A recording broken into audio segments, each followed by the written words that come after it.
rent level proposals, this conference is also about speaking to those tenants who have service charges. Service charges are outlined on the slide in front of you. As Claire said, the first heading around garden maintenance, that is the £13 increase that was agreed by Housing and Communities Committee, in fact Housing and Health Committee 2 years ago, and that's a gradual increase over the years to allow us to fully recover the cost of the service. I think that's an important thing to point out in terms of the Housing Revenue Account guidance. That's the guidance on how we work our Housing Revenue Account. We must get full cost recovery, so the Housing Revenue Account shouldn't be subsidising services we provide to tenants or indeed to owner-occupiers, particularly if you look at within the multi-storey blocks, we've got a mixed tenure in here. So this is very much reflective of the guidance that was issued by the Scottish Government. In relation to retirement complexes, the proposal is to increase the charge from £204.62 per year to £210.04, and again that's around full cost recovery. As you can see there's differing levels of charges within each of the multi-storey blocks and in particular the sheltered and retirement complexes. These costs are very much based on what the cost of providing the service was, no more or no less.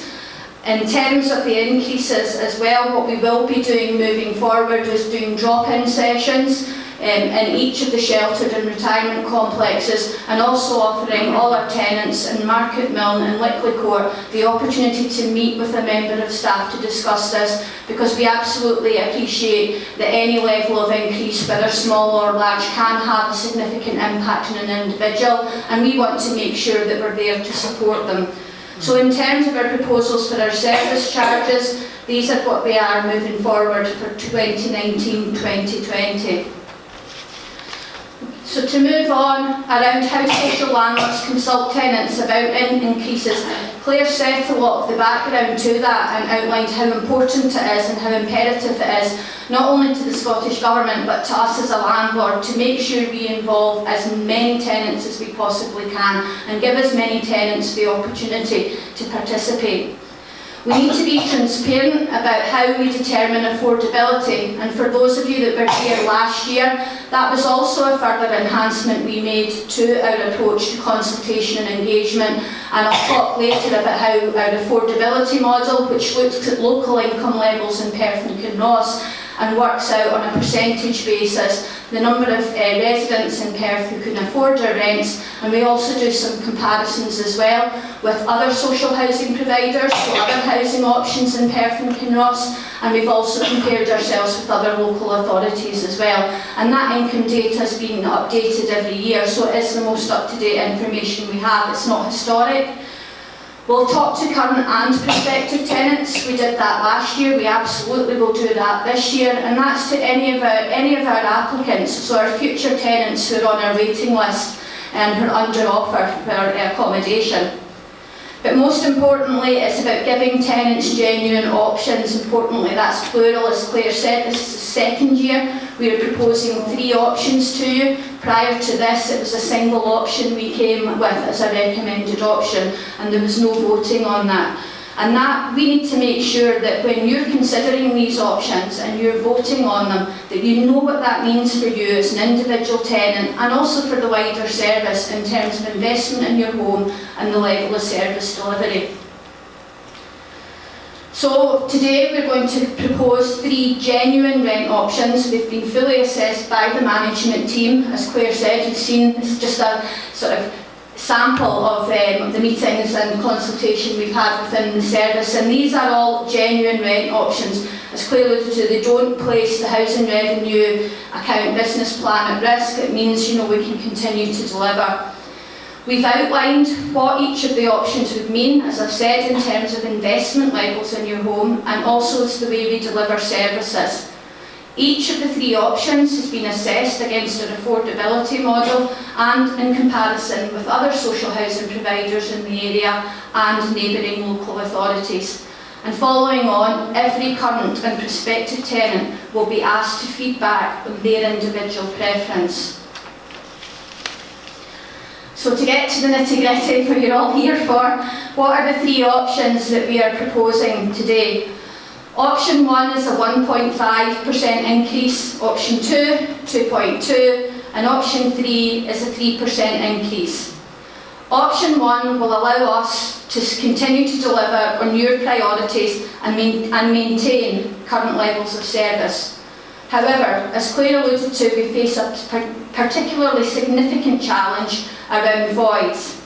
This year we're forecasting a 20% increase in the number of void properties that we'll be dealing with. And whilst this is allowing us to deliver fantastic outcomes such as Home First, reducing overcrowding, preventing homelessness and reducing the need for bed and breakfast, it places a significant pressure on the service to deliver. It's for this reason that we've proposed increased investment in this particular area within both options 2 and 3, allowing us to ensure that we can continue to minimise, wherever possible, our void relet timescales, so how quickly we turn our properties round and get tenants moved in, but also our void rent loss. The longer our properties sit void, the more void rent loss that we incur. So what I want to do now is on the next slide, and it might take a wee while to load, is just take you through what that actually means. In terms of each of the 3 options, none of the options will affect our levels of investment around our capital programme. So our commitment to our new build, our commitment to our buyback programme, our kitchen replacements, we'll continue to deliver on all of those, and that's an absolute given, regardless of which option is picked. We have spare information around each of the stalls, so what we'll probably do is give you, if we can't sort it on here, is give you more time to consider these during the break and have a look at them. So in terms of option 1, 2 and 3, what we are saying as a given within each of these options is, if you remember the slide that Claire showed you with the proposed pressures, so that is around the mobile housing team, employing 2 more housing officers and 2 more housing assistants to strengthen the support provided to tenants. All of the options will allow the delivery of the 2 new trades apprentices, the increase in state-based initiatives as Claire referred to, an older person's project officer, a trades health and safety compliance officer, and the redevelopment of St Catherine's Square. So it doesn't matter whether it's the 1.5, the 2.2 or the 3% increase, we will deliver across all 3 of these options. So what are the specific differences? Because obviously with each option, the higher up we get, the more income we're bringing in. So what is that going to change for you as an individual? In terms of the 1.5% increase, this would allow us to make the following additional investment: an increase of £150,000 in relation to voids to allow us to continue to deliver on the current timescales. An additional £4 million to fund the buyback or purchase of former council homes, approximately an additional 30 properties. And within the handouts that we can give to you and that are on the desks, you're able to see what that means in terms of average rent levels. So it would range from a bedsit increasing by 70 pence per week up to a 4-post bedroom increasing by £1.31 a week. And we have all that outlined on here. In terms of the 2.2% increase, of what's the difference between that and option 1? So as opposed to increasing the voids budget by 150,000 under option 2, and in terms of the challenges we've said that we're facing, the proposal is to increase it by £250,000. In terms of the buybacks, the proposal would be not to increase it by 4 million, but to increase it by 6 million, and this would allow us to approximately buy back a further 45 properties. But in addition, so that's sort of an upgrade on the 2 options you heard under option 1.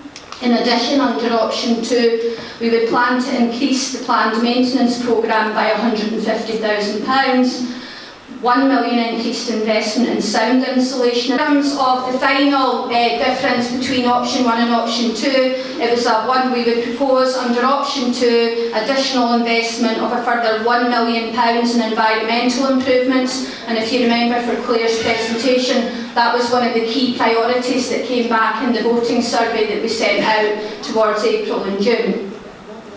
So in terms of option 3, the 3% increase, what would that mean? So as opposed to increasing the voids budget by either 150 or 250, under option 3 we would increase it by £350,000. We would plan to invest not 4 or 5 but £8 million in our buyback project. Again, increasing the stock available for rent was one of your top priorities when it came to voting, and that would allow us to buy an additional 60 properties.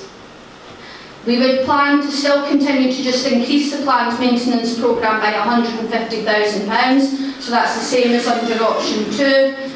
But the other subtle difference with option 3 is that there would be £2 million increased investment in sound insulation, not £1 million, so that would allow us to deliver sound insulation to a lot more properties, and there would be a £2 million increased investment in the environmental improvements. So if you remember, this is sort of the upper scale, so this is the highest option. So under option 1, we sort of said at the beds at low level that would make a difference of 70 pence per week. Under option 3, the highest one, it would be £1.40 a week. And the 4+ bedroom, we said that would be under option 1, an increase of £1.31. Under option 3, that would be an increase of £2.62. Okay, so we are going to give you time to look at all these options, okay, because we appreciate, we're firing all this information at you. That's why nobody has been asked to make a decision today. Each and every tenant will get all this information in a voting forum, in on the house, and that will give you that time to be able to read it. It should be with you by the 31st of October, and it doesn't have to be returned until the 14th of December. And we absolutely will support anyone who would like additional information about any aspect, because we understand this is about your rent money and it's about your views and your opinions, which are vitally important to us. So I mentioned about affordability. It's important that we make sure that our rents are affordable. And what I said to you we've done is, when we looked at affordability, yeah, it's really good. We're the 8th or the 9th lowest rent normally in Scotland, but affordability means different things in different areas. What's affordable in Edinburgh might not be affordable in Perth and Kinross. And so to just simply say, well, we're 8th or 9th, so we're doing okay, that wasn't enough, and that was the feedback that we were given from tenants and particularly our SURE team. So what we are now able to do is, with our new affordability model under each of the options, we can look at, well, what would Perth and Kinross Council's rents look like under each of the options. So this table provides you with the average rent levels in Perth and Kinross and what they would be in April 2019, and it compares them with the rent levels of 3 of our neighbouring authorities, so Dundee, Angus and Fife. So as you can see, we still continue to fare favourably well, even with the significant option 3 of the highest increase of 3%. So you can see there, in terms of bed sits, under the highest option, we would be £48.21 in 2019-20. The local authority average at the moment is £60.24, and that's before all those other local authorities go through this process we're going today, because each individual authority can decide its own rent increase. Again, 1 bedrooms, the local authority average is £65.55. Under option even 2, we would be £64.98, and the under option 3, that's when we do get a bit close, and it's £65.48. Okay, so you can see there we still do fare favourably well. The average rent for local authorities would be £71.87 last year. What we are seeing as our average rent under option 1 would be £69.14. £69.62 under option 2 and £70.17 under option 3. So still comparing really favourably well to the neighbouring local authorities around us. But what was more important to us was actually how do we compare to social housing providers who can give you housing option choices in Perth and Kinross. So Caledonia, Hillcrest, Fairfield, we had a look at these agencies and organisations because they are a real other housing option in Perth and Kinross for our tenants. This table shows our average rent levels and the proposed increases compared to 6 housing associations, all of them have properties throughout Perth and Kinross. And again, you can see average rents under any of the option are anything between 6 to 18%. under the other providers within the area, and the overall averages are between 15 to 16%. So again, the services we are delivering, the rent options and the rent levels that we are proposing under these still fare favourably well in terms of affordable housing options. Under each of these three proposals, Perth and Kinross Council would still remain the most affordable social housing option in Perth and Kinross and in the neighbouring three authorities. So you remember I said to you that what we do is we get income data and we update that every year, because how do we know what percentage of our residents and tenants can afford our rents? So we look at income levels, and basically our rent is considered to be affordable under the guidance if a tenant is realistically paying no more than between 25 to 30% of their income on housing costs. And the first table shows, based on the minimum wage in Perth and Kinross, the minimum wage for over 25, over 21 and the living wage in Perth and Kinross, the percentage of their incomes residents would be paying under each of the options. So you can see there, option 1 and 2 is 25% of somebody who was on the minimum wages income they would be paying. Under option 3 it would be 26, minimum wage for over 21 is 27%, but based on the living wage under each of these three options, residents and tenants in Perth and Kinross would be paying 23%, so that's under that guidance of the 25 to 30.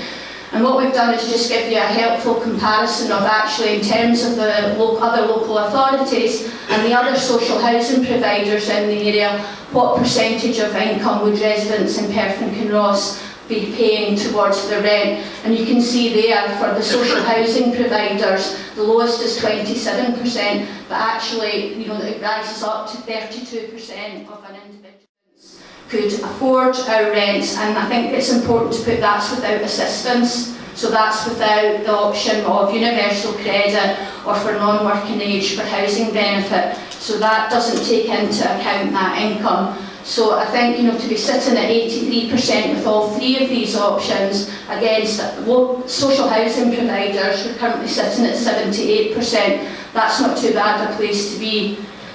All of this information will come out in the voting survey. You're not being expected to remember it all at the moment, because you will all want to go away and have a think about it and a look. That's only right and natural. We're all the same within the management team. Nobody will ask you to make a decision today. And I think what's important, as Claire said, is that it will be your votes and it will be the highest voting. We'll put those recommendations within the report that goes to committee. So we'll let our committee and our elected members know how tenants voted and what they said in terms of the options that were proposed to them. Okay, so finally, before you can get to have a break, next steps. Voting forms, as I've said, will be issued to every single tenant. Please look out for it. It will be in your On the House magazine. I do have to say this is an area we're going to be looking at within the customer and community engagement team next year around the way we communicate on the House. This is a particularly important area, so do we maybe not want to include the voting option within On the House and do something separate? So that's something we'll be looking to take forward sort of from next year's survey. So as I said, they'll be out by the 31st of October at the latest, along with the landlord report, and as I say, you do have until the 14th of December. What we will be encouraging our locality housing teams and our trades and repairs staff to do is, as and when they're out doing visits within tenants' homes, because I appreciate you're all here today, but there's about 7,400 and X amount of other tenants, and we do have a lot of interaction, particularly within the repairs team. So we'll be encouraging our staff as part of their routine visits, including our trades team, to just remind tenants that they've got the voting option form, suggest they might want to fill it in and make their voice heard, and try and increase the number of tenants that are responding. So there'll be a big push from us to try and get more votes and more voices heard. The voting outcomes will be included in the report to the Housing and Communities Committee, who will have the ultimate decision around approval. And all tenants will be notified, as we're required to do by law, of the change in writing. I know that's been a lot to take in. Some of you may have some questions and some thoughts.